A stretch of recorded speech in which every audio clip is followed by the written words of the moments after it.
அனைவருக்கும் வணக்கம். சுப மாரிமுத்து, திருப்பூர்ல இருந்து.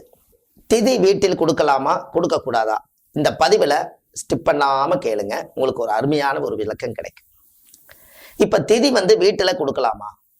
நம்ம கிட்ட ஒருத்தர் ஜாதகம் பார்க்க வந்தவர் கேட்கிறார், ஐயா முன்னோர்கள் அந்த காலத்துல எத்தனையோ பாவங்கள் சாபங்கள் எல்லாம் செய்தாங்க, புண்ணியத்தை செய்து வச்சாங்க, இவங்களை வீட்டுல வச்சு நம்ம திதி கொடுக்கலாமா இல்ல நதியில வச்சு கொடுக்கலாமான்னு கேட்டாங்க.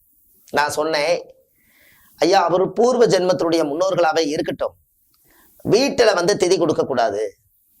திதி கொடுத்தீங்கன்னா அந்த ஆத்மா வீட்டுல உட்கார்ந்துக்கும், எந்திரிச்சு போகாது.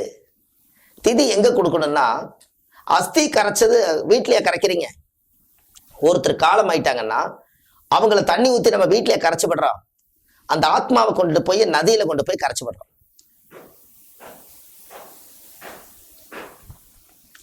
நதியில கொண்டு போய் கரைச்சு விடுறோம்.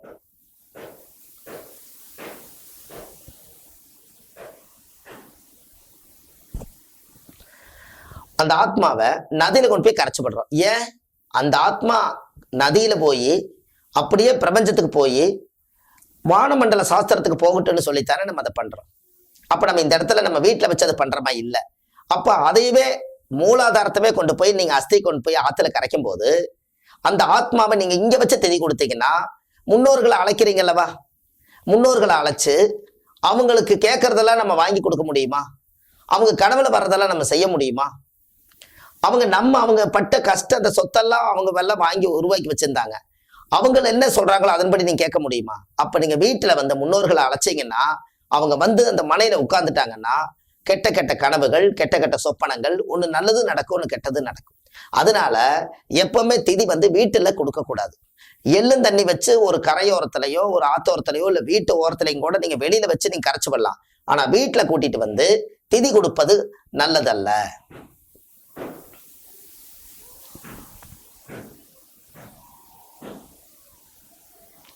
அப்போ அந்த திதி ஏன் நம்ம அப்படி கொடுக்க கூடாதுங்கிறோம்னா, இது பிரேத சாபம். அந்த உயிர் நல்ல உயிரா, அந்த உயிர் பூர்ண ஆயுள போனதா, ஒரு விபத்துல போனதா, கண்டத்துல போனதா, எதுவுமே நம்மளுக்கு தெரியாது. ஆக மொத்தத்துல அவர் காலம் ஆயிட்டார், அவருக்காக நம்ம நினைச்சு திதி கொடுக்குறோம். அப்ப பூர்ண சந்தோஷம் அதுல இல்லை. அதனால முன்னோர்களை எல்லாமே ஆறு, குளம், நதி, கடல், கோவில் இந்த மாதிரி ஆலயம் ஓரத்துல நீங்க செய்து வரலாம். கண்டிப்பா திதி உங்களுக்கு சாதகமா இருக்கும்.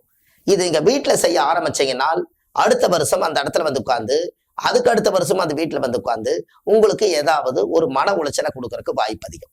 அதனால திதி என்னைக்குமே நதியோரத்துல கொண்டு போய் கொடுங்க. நம்ம வீட்டுல அமாவாசை பூஜை பண்றோம், முன்னோர்களுக்காக எள்ளு தர்ப்பணம் பண்றோம், அதையெல்லாம் நீங்க பண்ணலாம். திதி என்பது பிண்டம் வச்சு பூஜை பண்றது, நீங்க நதியில கொடுக்கறதா நல்லது. நீங்க வீட்டுல அவ்வளவு சீக்கிரம் கொடு சங்கல்பம் பண்ணலாம், ஆனால் பிண்டம் வச்சு பூஜை பண்ணி நம்ம வீட்டிலேயே கரைச்சு விடக்கூடாது.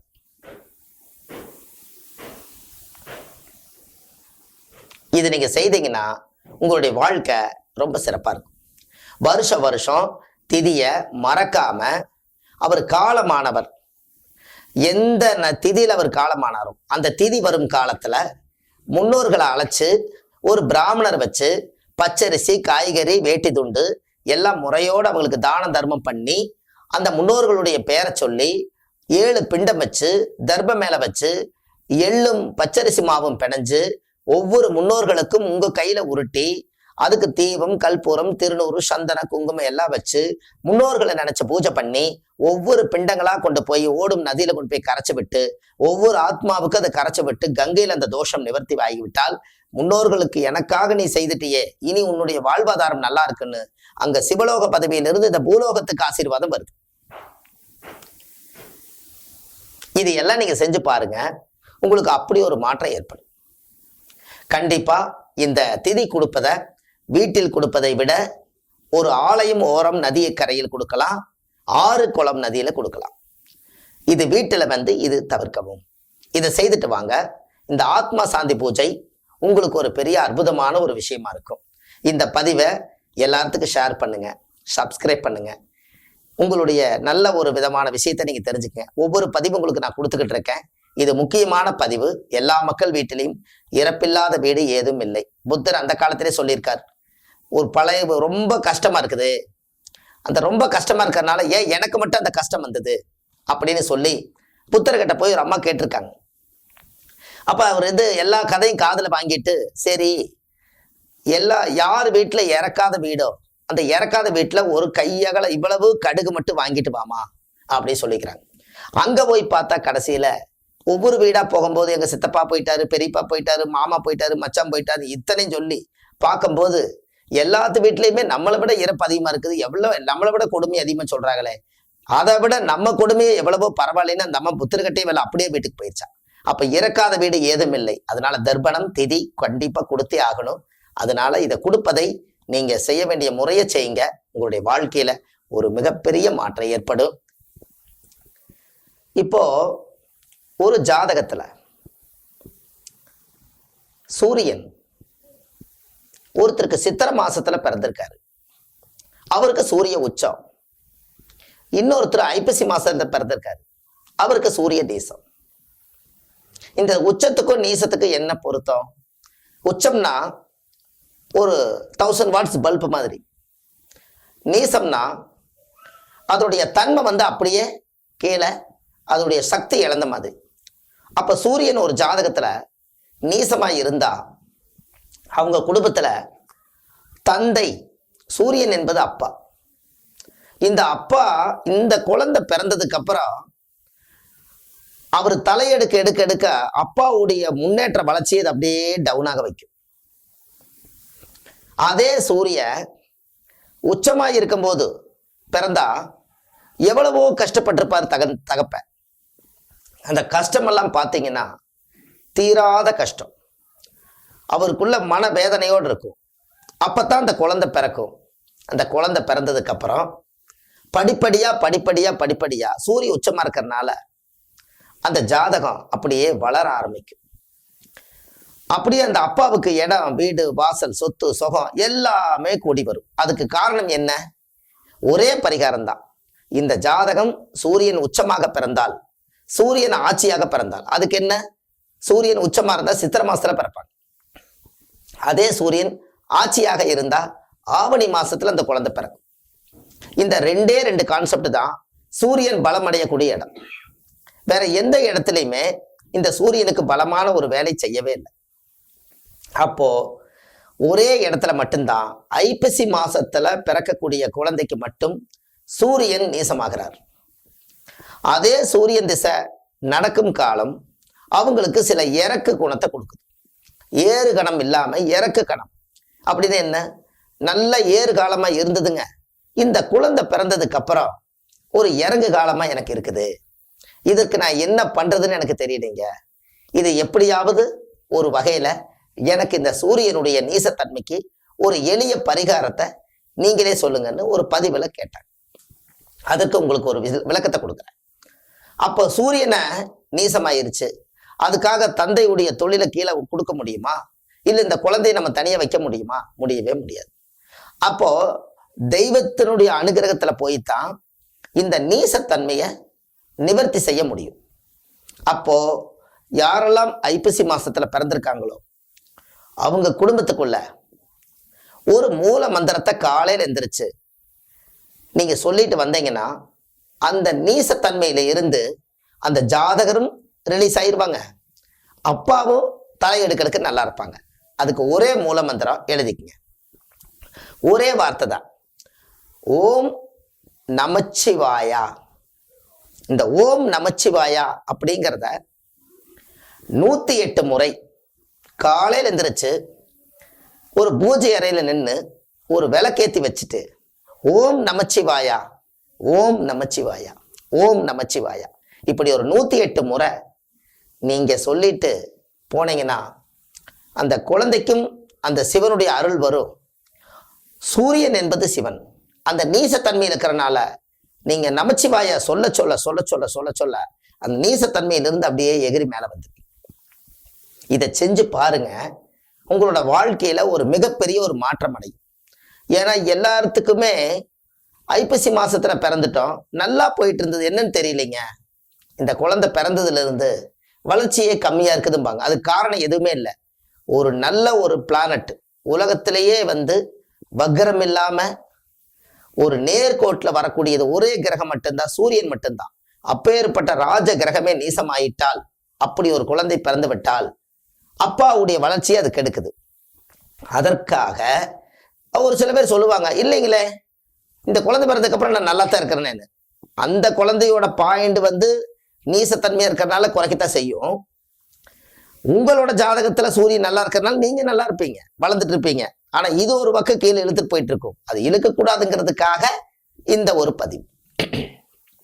அப்போ அந்த ஜாதகத்துல சூரியன் நீசமா இருப்பதனால அந்த சூரியன் நீசம் தெளியறதுக்காக ஒரு முறை சிவன் கோயில்ல போய் தேங்காய் பழம், பூ மாலை, கல்கண்டு வாங்கி அர்ச்சனை பண்ணி சாமி கும்பிட்டு ஓம் நமச்சிவாயா அப்படிங்கிறத 108 முறை சாமி கிட்ட சொல்லிட்டு தினமும் காலையில் எந்திரிச்சு இது ஒரு மூல மந்திரமா எடுத்து தினம் ஒரு முறை நீங்க சொல்லுங்க. அந்த குழந்தையுடைய ஆயுள் ஸ்தானமும் நல்லா இருக்கும், அப்பனுடைய ஆயுளும் நல்லா இருக்கும். எதிர்காலத்துல சூரியனுடைய திசையோ புத்தியோ அந்தரமோ சூட்சமோ வரும்பொழுதும் காலம் இந்த குழந்தைக்கும் தந்தைக்கும் பாதிப்பு எப்போதும் வராது. இதை கட்டாயமா ஒரு முறை நீங்க செய்யுங்க. இது ஓம் நமச்சிவாயாங்கிறது உலகத்துல எல்லாமே சிவன் தான். அதனால இந்த சிவன் மந்திரம் அந்த காலத்திலேயே அது ஓம் அப்படிங்கிற ஒரு பிரணவ மந்திரம் தன்னுடைய உடம்புல இருந்து அந்தரங்க அடிவயத்திலிருந்து வரக்கூடியது ஓம் நமச்சிவாயா நமக. இது நமச்சிவாயா. நீங்க எப்படி விருப்பமோ அப்படி சொல்லுங்க. இதை சொல்லிட்டு வாங்க. இந்த ஜாதகத்துல எவ்வளவு பெரிய தோஷம் இருந்தாலும் இந்த மந்திரத்தை நீங்க உச்சாரணம் செய்ய செய்ய செய்ய செய்ய ஆட்டோமேட்டிக்கா உங்களோட ஜாதகத்துல எல்லா சக்திகளும் கூடிரும். இதை கண்டிப்பா பண்ணிட்டு வாங்க. ஒருத்தருடைய ஜாதகத்துல குரு நீச நிலையில் ஏதாவது இருந்தால், மகர ராசியில குரு நீசத்துல இருக்கிறவங்களுக்கு ஒரு குரு நீசமாயிட்டாரே அப்படின்னு நமக்குள்ளேயே ஒரு குற்ற உணர்வு இருக்கு. இவ்வளவு பெரிய கிரகம் ஒரு வழிகாட்டக்கூடிய குரு நீசமாயிட்டாரா அப்படின்னு நம்மளுக்குள்ள ஒரு தாட் இருக்கும். அப்போ ஒரு ஜாதகத்துல குரு உச்சமா இருக்கும். இந்த குரு உச்சத்துக்கும் நீசத்துக்கு என்ன பவர்? குரு உச்சமா இருந்தா நம்மளை தேடி குருமார்கள் ஆசீர்வாதம் பண்ணிட்டு போவாங்க. அதே குரு நீசத்துல பிறந்திருந்தால் குரு கிட்ட நீங்க போனாலும் குரு ஆசீர்வாதம் கொடுக்க மாட்டார். இதுதான் இதுக்கு உண்டான விளக்கம். அப்போ இந்த குரு ஒரு ஜாதகத்துல அது கெட்டுருச்சுன்னா அதுல இருந்து நம்மளால மீண்டு வர முடியாது. அப்ப பிறக்கும் போது இந்த குரு நீசமா இருக்கக்கூடியவங்க யார்? போன ஜென்மத்துல குருவுடைய சாபம் பெற்றவர்களுக்கு ஜாதகத்துல குரு நீசமாவார். புத்திர பாக்கியமே கடைசி வரைக்கும் கிடைக்காதுன்னு சொல்றாங்க பாத்தீங்களா? டாக்டரே கைவிட்டாங்க. உடம்புல இருக்கக்கூடிய சுச்சுவேஷனே அதுதான், யாராலையும் ஒன்றும் பண்ண முடியாதுன்னு சொல்றவங்களுக்கு அந்த ஜாதகத்துல குருவோட சாபம் இருக்கும். ஏன்னா குரு தானே குழந்தை. அதே போல பெரிய பெரிய சித்தர்கள், மகான்கள், ரிஷிமார்கள், யோகிகள் இவங்களெல்லாம் மிகப்பெரிய குருமார்கள் தான். அவங்கெல்லாம் பெரிய யாகத்தை நடத்தியிருக்காங்க. ஒரு காலத்துல யாகம் நடத்தியிருக்காங்க. உலக மக்கள் நலனுக்காக யாகம் நடத்தியிருக்காங்க. அப்ப அத்தனை மக்களும் ஆசீர்வாதம் இவங்க கொடுத்திருக்காங்க. அப்ப இவங்க குருமார்கள் தானே. தெய்வ அம்சம் பெற்று தெய்வ பிறவி எடுத்தவர்கள் சித்தர்கள். அப்பேற்பட்ட அவங்களுடைய ஆசீர்வாதம் நம்ம மேல ஒரு கை பட்டாலோ இல்ல இந்த ஒரு ஆசீர்வாதம் இந்த கையிலிருந்து வாங்கினாலோ எப்பேற்பட்ட ஜாதகத்துல குரு தோஷம் இருந்தாலும் நீங்கும். ஆனால் அப்படி இருக்கும் காலகட்டங்கள்ல அந்த குரு நீசமா இருக்கக்கூடியவங்களுக்கு எளிய பரிகாரம். அந்த குரு நீசமாயிருச்சு நம்ம என்ன பண்றது அப்படிங்கிறது இல்லாம அந்த குருவுக்கு ஒரு எளிய பரிகாரம் சொல்றேன். காலையில நீங்க எந்திரிச்சு ஸ்ரீராம ஜெயம் 108 முறை ராமநாத சுவாமியுடைய படத்தை வீட்டுல வச்சு காலையில எந்திரிச்சொன்னையுமே ஒரு விளக்கு பத்த வச்சு ஸ்ரீராம ஜெயம் ஸ்ரீராம ஜெயம் ஸ்ரீராம ஜெயம் ஸ்ரீராம ஜெயம் ஸ்ரீராம ஜெயம் ஸ்ரீராம ஜெயம் இப்படி ஒரு 108 முறை சொல்றதுக்கு ஒரு 5 நிமிஷம் போதும். அதுக்குள்ளேயே நம்ம சொல்லிடலாம். இதைய குரு நீசமா இருக்கிறவங்க இந்த மூல மந்திரத்தை ஜபிச்சா அந்த சக்தியாகப்பட்டது உங்களுக்கு சப்போர்ட்டிவா இருக்கும். அந்த அனுகிரகம் உங்களுக்கு கிடைக்கும். அதே போல புனர்பூச நட்சத்திரத்துல யாரு பிறந்திருக்காங்களோ அவங்க ராமருடைய படத்தை வீட்டுல வச்சு ஸ்ரீராம ஜெயம் 108 முறை காலையில சொல்லிட்டு போனாலும் அந்த நட்சத்திரம் ராமர் பிறந்ததுனால அந்த ராமருடைய சக்தியாகப்பட்டது காலையில எந்திரிச்சொன்னு யாரப்பா நம்மளை இவ்வளவு நேரமா ஸ்ரீராம ஜெயம் கூப்பிடுறது அப்படின்னு அந்த ராமரே நம்மளுக்கு ஆசீர்வாதம் பண்ணி காட்சி கொடுப்பாரு. அது காலையில எந்திரிச்சு நீங்க ஒரு சங்கல்பமா எடுத்துக்கொண்டு 108 முறை இந்த ஸ்ரீராம ஜெயம் நீங்க சொல்லிட்டு போனீங்கன்னா உங்களுக்கு எவ்வளவோ ஒரு சந்தோஷம் நிம்மதி கண்டிப்பா கிடைக்கும். உங்களுக்கு ஒண்ணு தெரியுமா? நம்மளுடைய மனக்கவலைகள் அதிகமா இருந்தாலோ இல்ல நம்ம காரிய சிலதெல்லாம் தட்டி தட்டி போயிட்டு இருந்தாலோ 108 முறை ஸ்ரீராம ஜெயம் பேப்பர்ல எழுதி மாலையா கட்டி கொண்டு போய் ராமருடைய கழுத்துல போடுவாங்க, பார்த்திருக்கீங்களா? அது எழுதினாலும் ஒண்ணுதான், நீங்க ஜபிச்சாலும் ஒண்ணுதான். எப்படி? அந்த ஜபம் பண்றோம் இல்லையா, அந்த ஒரு நீங்க மந்திரத்தை சொல்ல சொல்ல அது ஆட்டோமேட்டிக்கா அது ரெடி ஆயிருமே.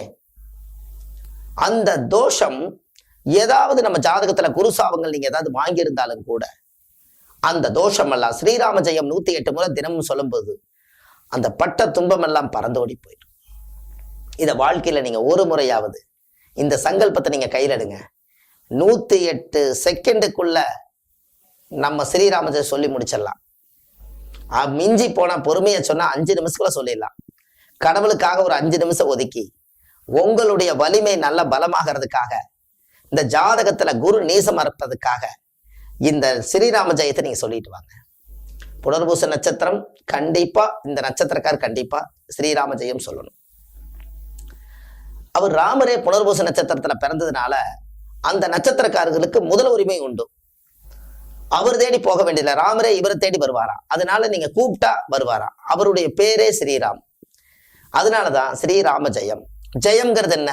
வெற்றி. நீ வாழ்க்கையில ஜெயிச்சிட்டியாப்பா அப்படிங்கிறது தான் ஜெயம். அப்ப இந்த ஜெயம்ங்கிறது ஏன் கொண்டு வரீங்க? நான் வெற்றியாக போறேன், வெற்றியாக போறேன், வெற்றியாக போறேன், வெற்றியாக போறேன்னு சொல்ல சொல்ல ஆட்டோமேட்டிக்கா நீங்க வெற்றி நோக்கி போயிருவீங்க. அதுக்காகத்தான் ஸ்ரீராம ஜெயம்.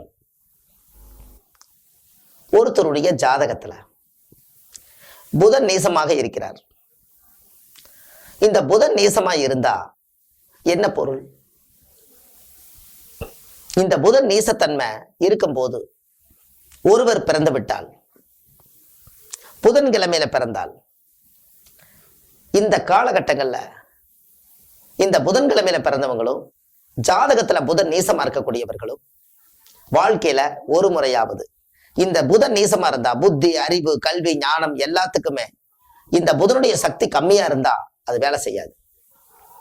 புதன் உச்சமா இருக்கிறவங்க ஒரு கணக்கு வாத்தியார், ஒரு சயின்ஸ், ஒரு சயின்டிபிக்கா ஒரு வேலையை செய்யக்கூடியவர்கள். அப்ப அப்பேற்பட்ட சக்தி எங்க இருக்குதுன்னு கேட்டீங்கன்னா புதனுக்கு தான் இருக்குது. அப்போ இந்த புதன் ஜாதகத்துல ஒருத்தருக்கு நீசமாக இருந்தால் இதற்கு ஒரு எளிய பரிகாரம்.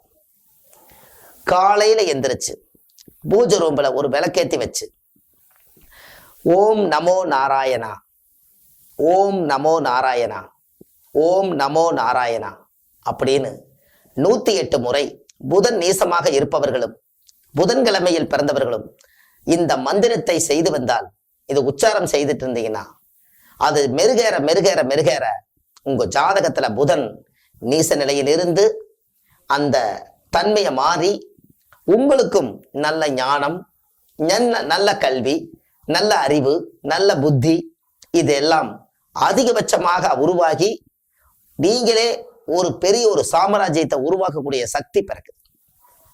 இந்த ஓம் நமோ நாராயணாங்கிறத நீங்க சொல்லிட்டு வாங்க.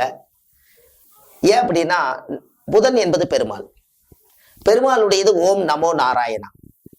அப்போ இந்த நமோ நாராயணாங்கிற ஒரே ஒரு சொல்லு, மந்திர சொல் எல்லா கோயிலும் எழுதி வச்சிருப்பாங்க. ஏன் அப்படி? அந்த சக்தியாகப்பட்டது உங்களுக்கு அது வேலை செய்யுது. அதனால வாழ்க்கையில நீங்க ஒரு முறையாவது பெருமாள் கோயிலுக்கு நீங்க போய் துளசி மாலை வாங்கி போட்டு, தேங்காய் பழம், பூ மாலை, கல்கண்டு வாங்கி அர்ச்சனை பண்ணி இந்த ஓம் நமோ நாராயணான்னு சொல்லி 108 முறை சாமி கிட்ட சொல்லிட்டு வந்து நீங்க வீட்டுல ஸ்டார்ட் பண்ணுங்க. உங்க ஜாதகத்துல புதன் நீச நிலையெல்லாம் மாறி உங்களுடைய வாழ்வாதாரம் மிகப்பெரிய உயர்ந்த நிலைக்கு போகும். இதை கண்டிப்பா ஒரு முறை நீங்க வாழ்க்கையில செஞ்சுட்டு வாங்க. உங்களுடைய மாற்றங்கள் அதிகபட்சமா அடுத்தடுத்து பெரிய லெவல்ல போயிட்டே இருக்கும். இது ஜாதகத்துல புதன் திசை, புதன் புத்தி, புதன் அந்தரம், புதன் சூட்சமம் இப்படிப்பட்ட காலங்களில் அந்த புதனுக்கு நீங்க மந்திரத்தை உச்சாரணம் பண்ணி வச்சீங்கன்னா அந்த காலகட்டங்கள் இன்னைக்கு நீங்க வந்து மந்திரத்தை ஸ்டோரேஜ் பண்ணி உங்களுடைய உடம்புல சக்தியில ஏத்தி வச்சிருக்கும் போது அந்த திசாபுத்திகள் வரும்போது உங்களுக்கு புதனால் எந்த ஒரு தொந்தரவு இல்லாம உங்க வாழ்க்கையில இது உறுதுணையா இருக்கும். நமோ நாராயண மந்திரம் உங்களுக்கு உறுதுணையா இருக்கு. இந்த மூல நட்சத்திரத்துல ஒருவர் பிறப்பார், பார்த்திருக்கீங்களா? யாரு பிறந்தாலும் சரி இந்த உலகத்துல மனித பிறவி எடுத்து மூல நட்சத்திரத்தில் ஒருத்தர் பிறந்தார். இந்த மூல நட்சத்திரம் யாருடைய நட்சத்திரம்? ஆஞ்சநேயருடைய நட்சத்திரம். இந்த மூல நட்சத்திரத்துல ஒருத்தர் பிறந்துட்டாங்கன்னா ஆஞ்சநேயருடைய அவதாரம் அவங்களுடைய குடும்பத்துல முன்னோர்கள் அந்த காலத்துல இருந்திருக்குது. அந்த காலத்துல ஆஞ்சநேயராட்ட வேஷம் போட்டு ஊர் மக்களுக்கு முன்னாடி கோயில் குளத்துகளுக்கெல்லாம் இவங்க இந்த வேஷம் போட்டிருந்தால் மட்டுமே அந்த ஆஞ்சநேயர் வரத்துல இந்த மூல நட்சத்திரக்கார் பிறப்பார். இந்த மூல நட்சத்திரம் என்பது என்னன்னா, முதல் வேறுதான் மூல நட்சத்திரம். மூலம்னா என்ன? ஆதி மூலம். வேறு எங்க இருக்குதோ அதுதான் மூலம். இவங்க கிட்ட ஒரு பெரிய சக்தி இருக்குது, ஆனா இவங்களுக்கு அது தெரியாது. என்ன அப்படின்னு கேட்டீங்கன்னா, ஏதாவது ஒரு பிரச்சனை வந்துச்சுன்னா நீங்க அவங்கள வெளியில கூட்டிட்டு போய் ஒரு பிரச்சனைங்கும் போது அவங்கள கூட்டிட்டு போனீங்கன்னா, உங்களுக்கு ஏதாவது ஒரு பிரச்சனை தவிர்க்க முடியலன்னா மூல நட்சத்திரக்கார கூடவே கூட்டிட்டு போனீங்கன்னா, அங்க போய் அவங்க அந்த பஞ்சாயத்துல நின்னாங்கன்னா எல்லா பிரச்சனையும் படன்னு உடைஞ்சிரும். ஒண்ணுமே இருக்காது, பிரச்சனை எல்லாமே சமமாயிரும். பெரிய கலவரமே வராதுன்னு வைங்களேன். அவ்வளவு பெரிய சக்தி இந்த மூல நட்சத்திரத்துக்கு உண்டு. ஏன் அப்படி? ராமருக்கு மிகப்பெரிய போர்க்களம் நடந்தது. அதுல அனுமார் அவ்வளவு பெரிய போர்ல போய் கூட நின்று எத்தனையோ மக்களுக்கெல்லாம் எதிர்த்து போராடி இந்த ராமர் ஆண்ட நாடுன்னு சொல்லி ஆஞ்சநேயர் எல்லா உதவிகளும் செய்து அந்த போர்ல ஜெயிச்சிருக்காங்க. வெற்றியை கொடுக்கக்கூடிய நட்சத்திரம் மூல நட்சத்திரம். ஆதி மூலம், அது மூலம்.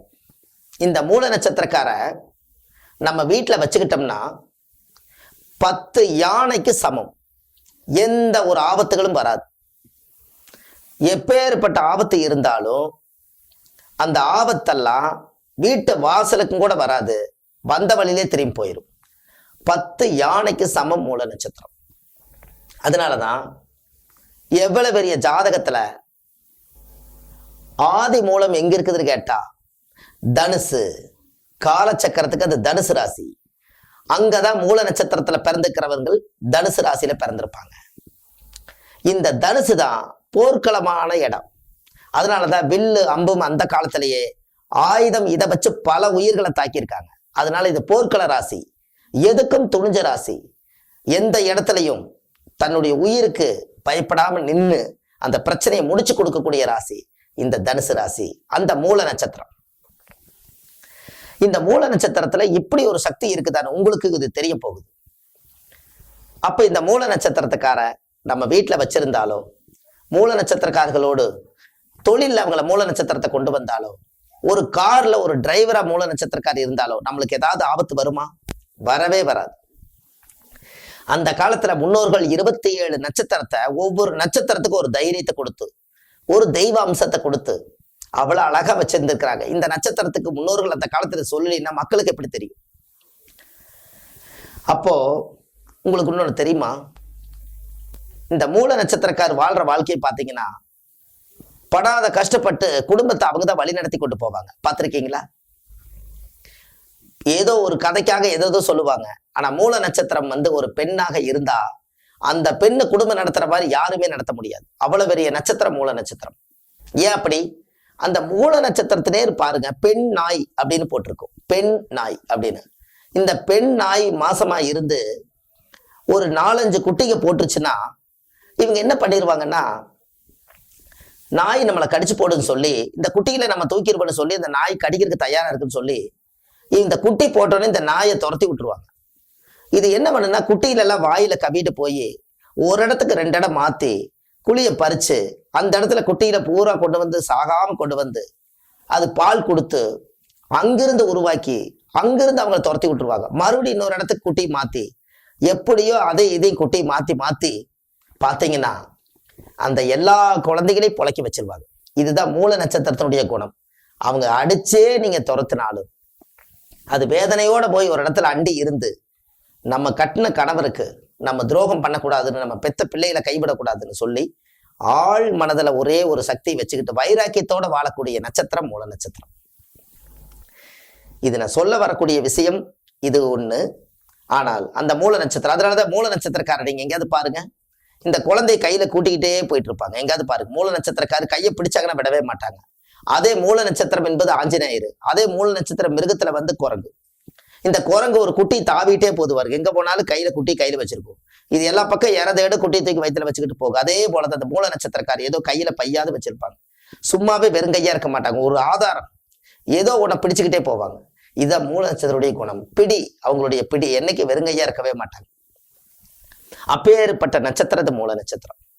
இந்த மூல நட்சத்திரக்காரர்கள் வாழ்க்கையில ஒரே ஒரு மந்திரம், ஆஞ்சநேயருடைய மந்திரத்தை, அஞ்சாத நெஞ்சம் படைத்த ஆஞ்சநேயருடைய மந்திரத்தை நீங்க உங்களுக்கு எப்படி மந்திரம் நீங்க ஜபிக்கணுமோ அந்த மந்திரத்தை நீங்க ஜெபிக்க ஜெபிக்க உங்களுக்கு ஆட்டோமேட்டிக்கா எல்லா சக்திகளும் அது வேலை செய்யும். காலையில் எழுந்திரிச்சு 108 முறை ஆஞ்சநேயருடைய மந்திரத்தை நீங்க சொல்லலாம். இந்த ஸ்ரீராம ஜெயம்னு சொன்னதவே ஆஞ்சநேயர் சொல்லியிருக்காரு. ராமர் மேல பயங்கரமான பக்தி, அதனால ஸ்ரீராம ஜெயம் ஸ்ரீராம ஜெயன்னு முதல் ஆஞ்சநேயர் சொல்லியிருக்கார். அவர் அஞ்சாத நெஞ்சம் படைத்தவர், அவருக்கு நெஞ்சில தைரியம் இருக்குது. அவர் நெஞ்ச பொழந்து பார்க்கும்போது ராமர் வந்து நெஞ்சில குடியிருந்தாராம். அவ்வளவு பெரிய சக்தி. அவர் மந்திரத்தை உச்சாரம் பண்ணும்போது ராமர் நெஞ்சில குடியிருந்திருக்கார்.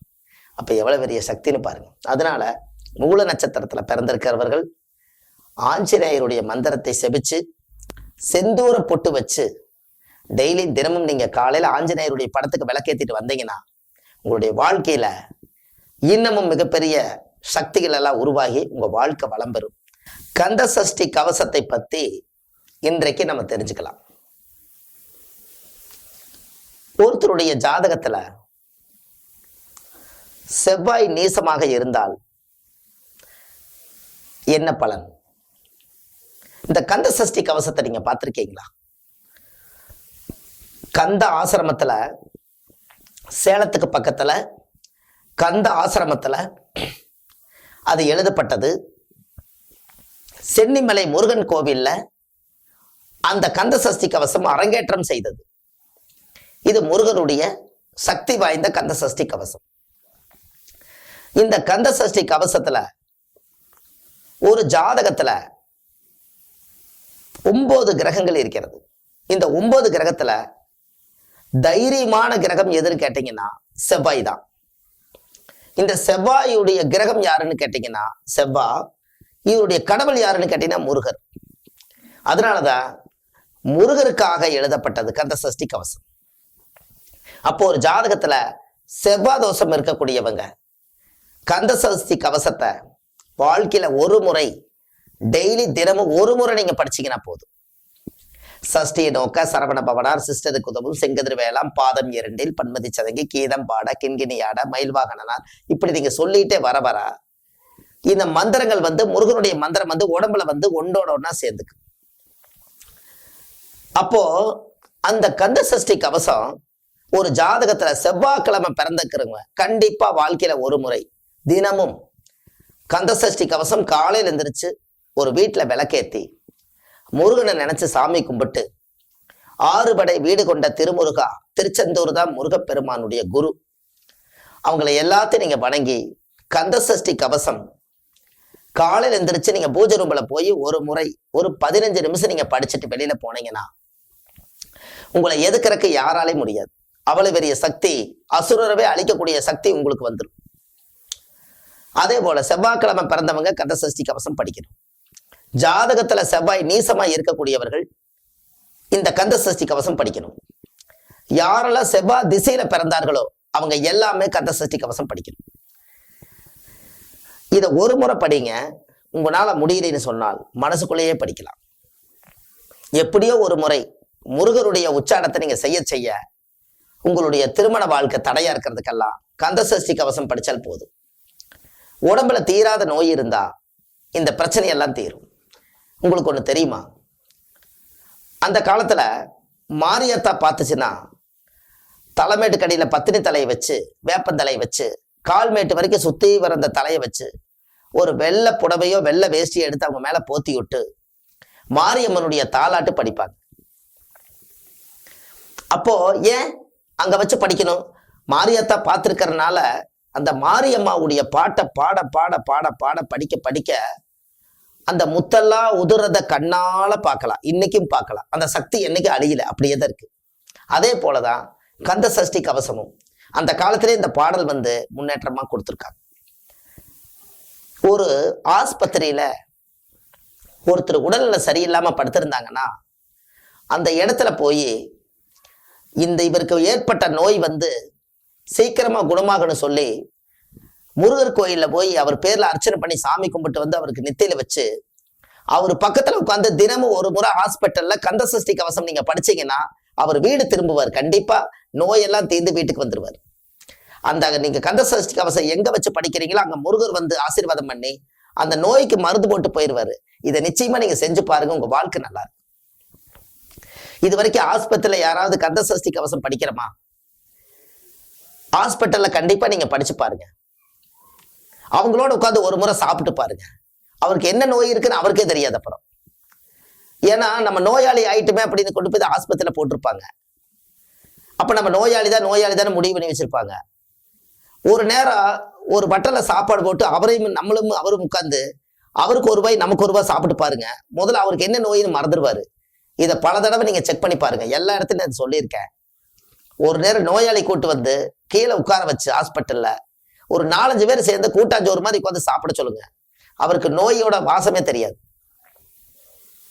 இப்படி எல்லாம் அந்த காலத்துல பாத்தீங்கன்னா ஆப்பிள், ஆரஞ்சு, மாதுளம்பழம், கொய்யாப்பழம் இதெல்லாம் வாங்கி கொண்டு போய் கொடுத்து நான் இருக்கிற தைரியமா இரு அப்படின்னு சொல்லி அந்த காலத்துல அவங்க தலையை நீவி விட்டு அப்படியே தொட்டு தழுவி, நான் கவலைப்படாத, நான் போய் கோயில்ல அர்ச்சனை பண்ணிட்டு வந்திருக்கேன், இந்த 90 வச்சுக்கோ, உனக்கு கைகால் சுகமெல்லாம் வந்துடும், நான் வணங்கின தெய்வமெல்லாம் உனக்கு கைவிடாது, நிறைய நான் பிரார்த்தனை பண்ணியிருக்கேன் இப்படின்னு எத்தனை பேர் வந்து அந்த காலத்துல வேண்டுதல் வச்சு கொடிய நோய்கள் எல்லாம் குணப்படுத்தி வீடு திரும்பியிருக்காங்க.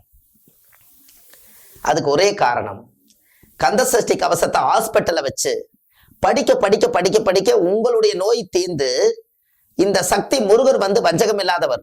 அந்த ஹாஸ்பிட்டல் இருக்கிறவங்க அத்தனை பேர்த்துக்குமே நோய்க்கு எல்லாத்துக்கும் மருந்து போட்டு போயிடுவாராம். நீங்க ஒருத்தர் படிச்சா, நம்ம ஒருத்தருக்கு மட்டுமே முருகர் சொந்தமா? உலகத்துக்கே சொந்தம்.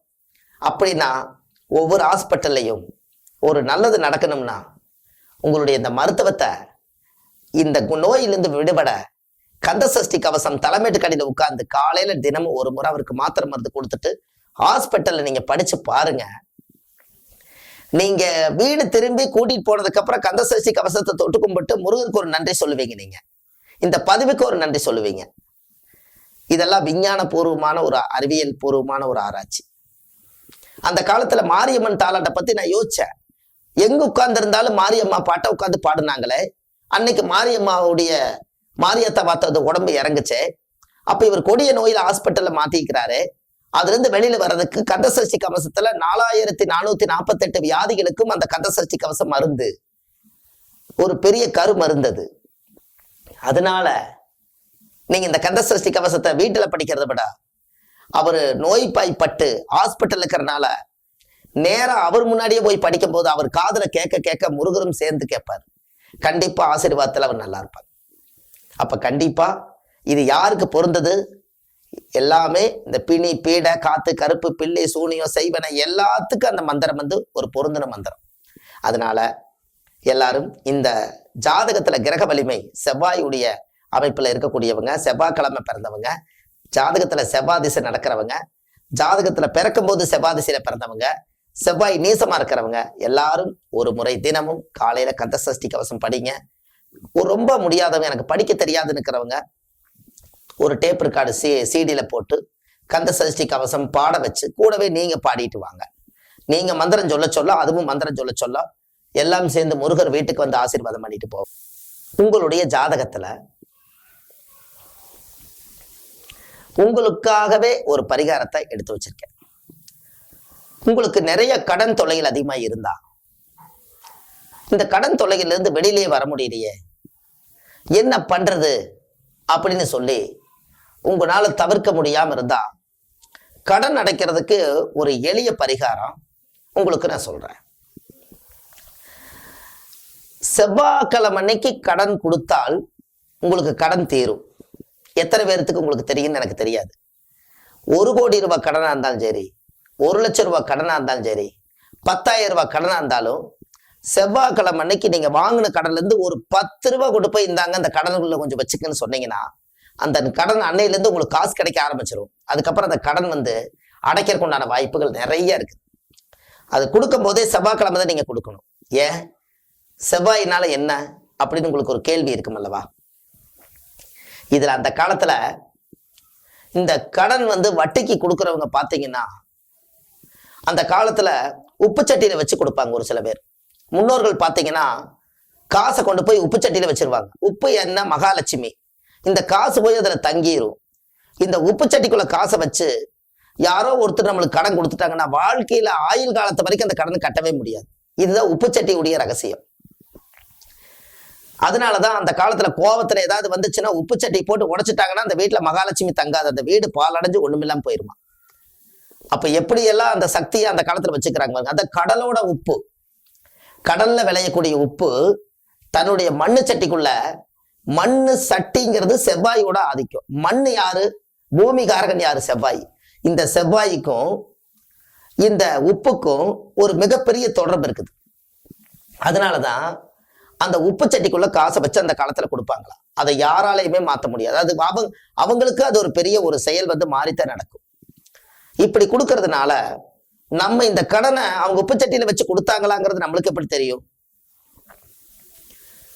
அவங்க உப்பு சட்டியில வச்சு கொடுத்தாங்களாங்கிறது நம்மளுக்கு எப்படி தெரியும்? அதனால நீங்க கடன் வாங்க போறவங்களா இருந்தா, கடன் கொடுக்க போறவங்களா இருந்து, கடன் அவங்ககிட்ட வாங்கும் போது கையில செவ்வாய் தான் பூமிகாரகன்னு சொல்லிட்டேன், செவ்வாய் தான் நோய் கடனுக்குன்னு சொல்லிட்டேன். இந்த கையில ஸ்டார் மாதிரி ஒரு நட்சத்திரம் போட்டுக்கும்.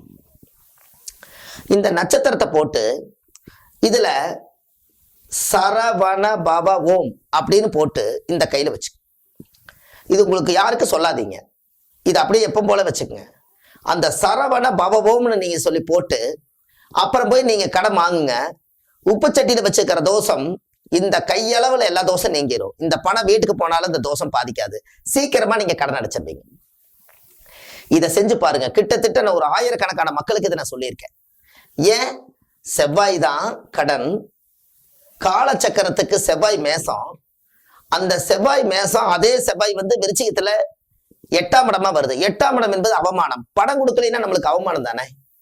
அப்ப அந்த அவமானம் வராம இருக்கிறதுக்காக சரவண பவ ஓம் அப்படிங்கிற ஒரு மூல மந்திரத்தை நீங்க 308 முறை சொல்லிட்டு கையில சரவண பவ ஓம்னு சென்டர்ல, நடு சென்டர்ல ஓம் போட்டு முருகனை தரிசனம் பண்ணிட்டு இந்த சோத்தாங்கையில அவங்ககிட்ட இருந்து நீங்க பணத்தை வாங்கினால், எவ்வளவு பணம் வாங்கினாலும் நீங்க கட்டிடுவீங்க. செவ்வாய்க்கிழமை அன்னைக்கு கடன் தீர்றதுக்கு நீங்க ஒரு ரூபாயாவது அவங்களுக்கு கொண்டு போய் கொடுத்துருங்க. இது கடன்ல விஞ்ஞான ரீதியான பரிகாரம், எளிய பரிகாரம். அந்த காலத்துல கையில பேனா இல்லாத காலத்துல முன்னோர்கள் அந்த காலத்துல என்ன பண்ணிருக்காங்கன்னா, ஒரு இடத்துக்கு கடன் கொடுத்தாங்கன்னா பணம் வாங்குறதுக்கு வர சொல்லுவாங்க. இவங்க வர சொல்லிட்டாங்கன்னா, இவங்க எங்க வர சொல்றாங்களோ அந்த இடத்துல மண்ணுல நட்சத்திரம் போட்டு சரவண பவ ஓம்னு உள்ளுக்குள்ள போட்டு ஒரு வட்டம் போட்டு, அந்த வட்டத்துக்கு பக்கத்துல ஒரு ஓரத்துல சாமியோட மந்திரத்து மேல காலை மிதிக்காம அதுக்குள்ள நின்னு அவங்க வாங்கிட்டு போவாங்க. முருகர் கீழே அந்த இடத்துல ஆசீர்வாதம் பண்றாரு. அந்த காலத்துல மணல்லையே கையில விளம்பி இதை பண்ணியிருக்காங்க முன்னோர்கள். ஒரு சிலேட்ல எழுதியிருக்காங்க, ஒரு ஓட்டுல எழுதிட்டு போயிருக்காங்க அந்த காலத்துல. அதுக்கப்புறம் பட்டயத்துல எழுதியிருக்காங்க, அதுக்கப்புறம் அச்சரத்துல எழுதியிருக்காங்க. இன்னைக்கு வெள்ளியிலையும் தகுட்டுலையும் இன்னைக்கு எழுதுறோம், தங்கத்திலையும் கூட இன்னைக்கு எழுதுறோம். இந்த அளவுக்கு சரவண பவவோம் அப்படிங்கிற ஒரு மூல மந்திரம் இந்த உலகத்துல எவ்வளவு பெரிய மந்திரம் நீங்க சொல்லிக்குது. அதுக்கு ஒரே காரணம், அவங்களுக்கு கடன் இல்லாம இருக்குன்னு சொன்னா நீங்க இந்த மந்திரத்தை செவிச்சிட்டு நீங்க காசு வாங்குங்க, உங்களுக்கு அந்த பிரச்சனை கடன் அடியோட போயிடும். அதே போல இந்த கடன் அப்படிங்கிறது, இந்த கடன் நோய் தீர்க்கறதுக்காக நீங்க ஏதாவது ஒரு பணம் நீங்க வாங்கிட்டு வந்துட்டீங்கன்னா, ஏதாவது ஒரு காட்டுக்குள்ள போய் உங்களுக்கு பிடிச்சத, தும்பச்செடி இருக்கும், அந்த 6ஆம் இடத்த கடன், இந்த கடன் நம்மளுக்கு தீரன்னு சொல்லி தும்பச்செடி 6 செடிய வெடுக்குன்னு புடுங்கி தலையை சொத்தி, இனிமேல் எனக்கு கடனே எனக்கு ஒட்டக்கூடாதுன்னு தூக்கி போட்டு வந்துருங்க. அன்னையோட கடனோட பிடிச்ச துன்பம் அன்னையோட விலகிரு. இதெல்லாம் நீங்க செஞ்சு பாருங்க. எளிமையான பரிகாரம், காசு பணம் தேவையில்லை. நீங்களே ஒரு காடு பகுதியில் போனீங்கன்னா தும்பச்செடி வெள்ளை வெள்ளையா திருண்டு வெள்ளை பூவா இருக்கும். துன்பத்தை தீர்க்கும் துன்பச்செடி. அப்ப துன்பமே நம்மளுக்கு எங்க இருக்குது? பல கோடி பணம் இருந்தா நம்மளுக்கு துன்பமே கிடையாது. அது நிம்மதி இல்லைங்கிறது வேற. துன்பம்ங்கிறது என்ன? ஒருத்தர் கண்டு நம்ம பயப்படுறதே நம்மளுக்கு என்ன? கை நிறைய நம்ம காசு நம்ம வீட்டுல இல்லையே, கடல்ல மாட்டிக்கிறமேங்கிறத தூக்கமே வரல. அப்ப இதுதான துன்பம். இந்த துன்பம் எப்ப வந்துச்சு, துன்பம் எப்ப வந்துச்சுன்னு கடைசியில துன்பத்துக்கு காரணமே துன்ப செடி தான். அதனால கடன் போய் நீங்க வாங்கும் போது தும்ப செடியை பிடுங்கி தலையை சுத்தி போட்டுருங்க 6 செடியை. அதே போல கடன் நீங்க போய் கொடுக்கும் போதும் இனிமேல் உங்ககிட்ட கடனே வாங்கக்கூடாது, கடன் வர்ற அளவுக்கு என்னுடைய சூழ்நிலை வரக்கூடாதுன்னு தும்ப செடி பிடுங்கி தலையை சுத்தி போட்டுருங்க. அன்னையோட உங்களுக்கு கடன் வரவே வராது. உங்களோட வாழ்க்கையில அதிகமா உடம்புல காயம் ஆயிட்டே இருக்கிறவங்க, ஏதாவது ஒரு பக்கம் போனா டக்குன்னு நான் விழுந்து எந்திரிச்சு வந்துடுறேங்க, என்னால திடீர்னு ஒரு ரத்த காயமாயிருது, எப்படி இருந்தாலும் எனக்கு ரத்த காயமாயிருதுங்க, யாரோ ஒருத்தர் வந்து வண்டியில இடிச்சிடுறாங்க, இந்த வண்டி அடிபட்டுக்கிட்டே இருக்குது, உடம்புல காயம் அதிகமாயிட்டே இருக்குதுங்க, ரத்த சம்பந்த பிரச்சனைகள் அதிகமாயிட்டே இருக்குது, என்னன்னே தெரியல அப்படின்னு உங்களுக்குள்ள இந்த மாதிரி ஏதாவது ஒரு போக்குவரத்துலையோ அல்லது ஏதாவது இடையூறுகள் ஏதாவது இருந்துச்சுன்னா, உங்களுக்கு காயம் அதிகமா ஆயிட்டே இருந்துச்சுன்னா, ஒரே ஒரு முறை 4 வரியா இருந்தாலும் பரவாயில்ல, வீட்டுல பூஜை ரூம்ல போய் நின்று ஒரு மண் விளக்கு ஏத்தி வச்சு காயத்ரி மந்திரத்தை நீங்க 108 முறை சொல்லுங்க. அதுக்கு பேரே காயத்ரி. அந்த காயம் காயத்ரி, காயகல்பம் கேள்விப்பட்டிருக்கிறீங்களா? அந்த காயத்ரி மந்திரத்தை நீங்க 3 முறை 108 முறை இப்படி சொல்லும் போது உடம்புல ஒரு துளியும் கூட நம்மளுக்கு காயம் இல்லாம அந்த மந்திரம் நம்மளுடைய உடம்பை பாதுகாக்கும். இதை நீங்க செஞ்சு பாருங்க, உங்களோட வாழ்க்கையில ஒரு மிகப்பெரிய மாற்றம் நடக்கும். இது மெயினா காலையில் எந்திரிச்சு காயத்ரி மந்திரத்தினுடைய படம் ஏதாவது ஒன்று இருந்துச்சுன்னா உங்களோட வீட்டுல முன்னாடி வச்சிருங்க. காலையில் எந்திரிச்சு அவங்கள தொட்டு கும்பிட்டு போங்க. காயத்ரி மந்திரத்தினுடைய மந்திரத்தை நீங்க தொட்டு கும்பிட்டு போங்க. அந்த மந்திர சக்தியாகப்பட்டது உங்க ஜாதகத்துல அது ஆட்டோமேட்டிக்கா அது வேலை செய்யும்.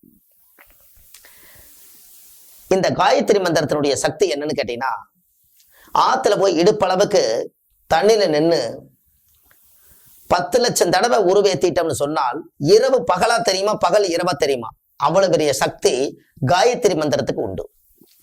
அப்போ இரவே பகலாக்கக்கூடிய சக்தி இவங்க கண்ணுக்கு தெரியுதுன்னா இந்த இயற்கை சீற்றம் பூரம் இவங்களுக்கு வசமாகும். எந்த எதிரி தொல்லைகள் இருக்காது. கண்டிஷ்டி, ஓமளிப்பு, பில்லி சூனியம், செய்வனை, காத்து கருப்பு, ஏவல், ஆவி, பேய், பிசாசு, மாந்திரீகம் இவை அனைத்துமே இந்த காயத்ரி மந்திரத்துக்கிட்ட வரவே வராது. இதெல்லாம் அசுர வேலைகள். ஆனா இது வரவே வராது. அப்ப காயத்ரி அந்த காலத்திலேயே காய கல்பம் பயிற்சிய வேதாத்திரி மகரிஷி அந்த காலத்துல இந்த வார்த்தையை உள்ள உச்சாரம் பண்ணியிருக்காங்க.